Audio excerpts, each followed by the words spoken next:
Zee 24 तास एक पाऊल पुढे। संपूर्ण पश्चिम महाराष्ट्रामध्ये सध्या पूरस्थिती पाहायला मिळते। सांगली, सातारा आणि कोल्हापुरात पावसामुळे धरणं भरली आहेत, त्यामुळे नद्या इशारा पातळीकडे वाहत आहेत। त्यामुळे अनेक कुटुंबांचं स्थलांतर करावं लागलंय। कृष्णेची पातळी आता इशाऱ्याकडे। कोल्हापुरात देखील पंचगंगेचं पात्र भरून वाहतंय। पूरस्थिती आहे। साताऱ्यामध्ये देखील पाऊस आहे।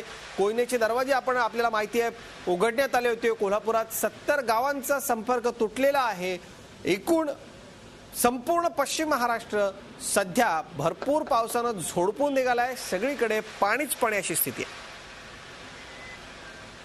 सांगली जिल्ह्यामध्ये कृष्णा नदीला मोठा पूर आलाय। पूरस्थितीमुळे शहरातल्या 200 लोकांना स्थलांतरित करण्यात आलंय, तर शहरामधल्या कर्नाळा रोडवरती पाणी आल्यानं हा मार्ग बंद करण्यात आलाय। कोयनेसह अन्य धरणातून कृष्णेत सध्या 1,95,000 क्युसेस पाण्याचा विसर्ग करण्यात येतोय, तर कर्नाटकातल्या आलमट्टी धरणातून पुढे 2,48,000 क्युसेस पाण्याचा विसर्ग सुरू आहे। आलमट्टीतून विसर्ग वाढल्यामुळे जिल्ह्यातल्या पूर परिस्थितीत सुधारणा होतील असा विश्वास सांगलीचे जिल्हाधिकारी दीपेंद्र सिंग कुशवाहा यांनी व्यक्त केला। कोयनातून आणि सर्व धरणातून जे काही कृष्णा नदीमध्ये विसर्ग आहे ते जवळपास आज सकाळच्या आकड्याप्रमाणे 1,94,000 क्युसेक या एवढा आहे।